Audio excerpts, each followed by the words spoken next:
उद्या छत्रपती शिवाजी महाराजांची शिवजयंती जी आहे ती आग्र्यातल्या किल्ल्यावरती साजरी होते आणि अजिंक्य देवगिरी प्रतिष्ठानचं हे आग्र्यातल्या किल्ल्यावरती शिवजयंती साजरी करण्याचं तिसरं वर्ष आहे। आपण पाहतोय की याच ठिकाणी उद्याचा सगळा कार्यक्रम जो आहे तो होणार आहे। या कार्यक्रमासाठी राज्याचे मुख्यमंत्री देवेंद्र फडणवीस त्याचबरोबर उत्तर प्रदेशचे मुख्यमंत्री योगी आदित्यनाथ हे सुद्धा उपस्थिती लावणार आहे। खरं तर छत्रपती शिवाजी महाराज आग्र्यातल्या किल्ल्यावरून निसटून खरं तर स्वराज्यामध्ये परतलेले होते। हा इतिहास जो आहे तो शिवजयंतीच्या निमित्तानं जागा करण्याचा प्रयत्न जो आहे तो अजिंक्य देवगिरी प्रतिष्ठानच्या वतीने केला जातोय। आपल्यावर बोलण्यासाठी विनोद पाटील आहेत। यंदाचं तिसरं वर्ष आहे। यंदाच्या शिवजयंतीचं नक्की वैशिष्ट्य काय आहे, कशा पद्धतीने शिवजयंती साजरी होते? हे बघा, यावर्षी तिसरं वर्ष असल्यामुळे अतिशय शिवभक्तांमध्ये आनंद मोठ्या प्रमाणात आहे। मागच्या वर्षी 3 कोटीपेक्षा अधिक शिवभक्त याच्यामध्ये डिजिटली सहभागी झाले होते, जागेची मर्यादा असल्यामुळे, बंधन असल्यामुळे। आणि मला विश्वास आहे की 3 कोटीपेक्षा अधिक शिवभक्त जगभरातून या डिजिटली सहभागी होतील। उद्या आग्रा आणि शिवाजी महाराजांचं नेमकं नातं काय आहे, आग्र्यामध्येच काय शिवजयंती हे दाखवण्याचा प्रयत्न आम्ही करणार आहोत। आणि मला असा विश्वास आहे की छत्रपती शिवाजी महाराजांचे विचार जर देशाने स्वीकारले तर निश्चित कुठलेही प्रश्न शिल्लक राहणार नाही, एवढी ताकद महाराजांच्या विचारामध्ये आहे। उद्या सांस्कृतिक कार्यक्रम होणार आहे। त्याच पद्धतीने जुन्या काळामध्ये लढाया कशा लढल्या जायच्या, कोणते शस्त्र वापरले जायचे, ते कसे वापरण्याची पद्धत होती ते दाखवण्याचा आम्ही प्रयत्न करणार आहोत। त्यासाठी कोल्हापूरची टीम आलेली आहे। विविध सांस्कृतिक कार्यक्रम आहे, विविध गाणी आहेत, महाराष्ट्र गीताने कार्यक्रमाची सुरुवात होणार आहे।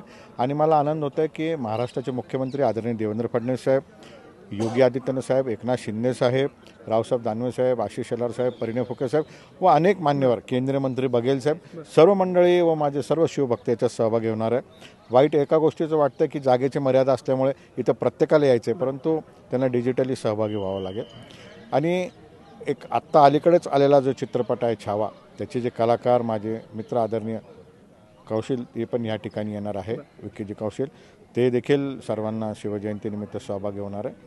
तर मला वाटतं की ह्यावेळची शिवजयंती अतिशय उत्साहात आहे। आपण जर आग्र्याचं वातावरण बघितलं तर आपल्याला शिवभक्त आजच यायला सुरुवात या ठिकाणी झालेली आहे।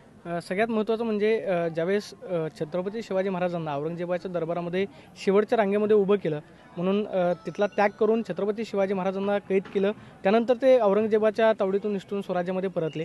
महाराष्ट्र दिल्लीसमोर झुकला नाही हे सातत्यानं सांगितलं जातं किंवा छत्रपती शिवाजी महाराजांचा बाणेदारपणा, स्वाभिमान जो आहे तो सातत्यानं इतिहासामध्ये सांगितला जातो, तो या शिवजयंतीच्या माध्यमातून पुन्हा एकदा जागृत होणार। निश्चित स्वाभिमान छत्रपती शिवाजी महाराजांनी शिकवला आणि याही पलीकडे आजच्या पिढीने घेणं आवश्यक आहे ते महाराजांचे विचार।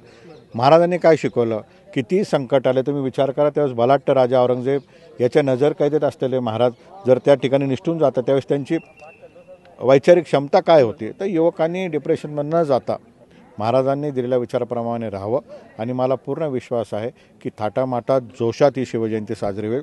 आणि आपण उजवीकडे जर तो गेट बघितला, हाच तो गेट आहे की ज्या ठिकाणी छत्रपती शिवाजी महाराज थांबले होते, उभे होते, ज्यावेळेस स्वाभिमान महाराजांनी दाखवला। त्यामुळे ह्या जागेत शिवजयंती व्हावी याचं एक आगळेवेगळं वैशिष्ट्य आहे। खरं तर आपण पाहतोय की उद्याची शिवजयंतीची ही आगळेवेगळी असणार आहे। मोठ्या उत्साहामध्ये ही शिवजयंती जी आहे ती आग्र्यातल्या किल्ल्यावरती साजरी केली जाते आणि स्वतः राज्याचे मुख्यमंत्री देवेंद्र फडणवीस या शिवजयंतीला उपस्थिती लावतात आपल्याला पाहायला मिळतील। कॅमेरा पर्सन तुषार सोनवी, प्रदीप कापसे, TV9 मराठी, आग्रा।